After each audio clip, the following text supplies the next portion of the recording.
ஜப்பானை பத்தின வினோதமான 5 விஷயங்கள்.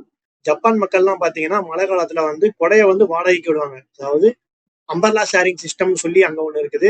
அதுல என்ன அப்படின்னா நம்ம கிட்ட இருக்க கொடைய வந்து நம்ம வாடகைக்கு விடலாம். அந்த கொடைக்கான வாடகையை வந்து நம்ம வந்து பார்க்கிங் ஸ்டேஷன்ல வந்து நம்ம கலெக்ட் பண்ணிக்கலாம். இந்த உலகத்திலேயே அதிகமா பிளாஸ்டிக் ரீசைக்கிளிங் பண்றதுல ஜப்பான் தான் டாப்ல இருக்கு. ஜப்பான்ல வந்து மோஸ்ட்லி எல்லா பிளாஸ்டிக் கழிவுகளையும் பாத்தீங்க அப்படின்னா அவங்க ரீசைக்கிள் பண்ணிடுவாங்க. மோர் தென் 80% வந்து பாத்தீங்க அப்படின்னா அவங்க பிளாஸ்டிக் எல்லாமே ரீசைக்கிள் பண்றாங்க. அதனாலதான் நம்ம பாக்குறப்ப ஜப்பான் வந்து அவ்வளவு நீட் அண்ட் கிளீனா இருக்குது. ஜப்பானோட வெஸ்டர்ன் ஹைவேஸ்ல பாத்தீங்க அப்படின்னா நம்ம கார் ஓட்டணும் அப்படின்னா அது வந்து ஒரு டிஃப்ரெண்டான மியூசிக்கல் பிளே ஆகுற மாதிரி இருக்கும்.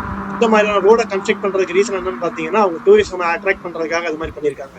ஜப்பான் மக்கள்லாம் பாத்தீங்கன்னா வாரத்துக்கு ஒரு தடவை போய் கிரையிங் தெரப்பி அட்டன் பண்ணுவாங்க. அதாவது அவங்களோட மன அழுத்தத்தை குறைக்கிறதுக்காக வாரத்துக்கு ஒரு தடவை போய் தெரபிஸ்ட மீட் பண்ணி அவங்க கஷ்டத்தெல்லாம் சொல்லி அழுவாங்க. ரீகஸ்டு அப்படின்னு சொல்லுவாங்க. அப்படின்னா கிரையிங் தெரப்பி அப்படின்னு மீனிங். ஜப்பான்ல மட்டும்தான் சவுண்டே இல்லாம ரயில் போகுது. ட்ரெயின்ல போற மாதிரியான ஃபீலிங் கூட கிடைக்காது. அவ்வளவு நீட்டா வித்தவுட் சவுண்ட்ல அந்த ட்ரெயின் டிராவல் ஆகும். உங்களுக்கு இந்த வீடியோ பிடிச்சா லைக் பண்ணுங்க, சப்ஸ்கிரைப் பண்ணிக்கோங்க. உங்களோட தாட்ஸ் அண்ட் வியூஸை கமெண்ட்ல போடுங்க. அடுத்த ஒரு சூப்பரான வீடியோ மீட் பண்ணுவோம். அது வரைக்கும் பாய்.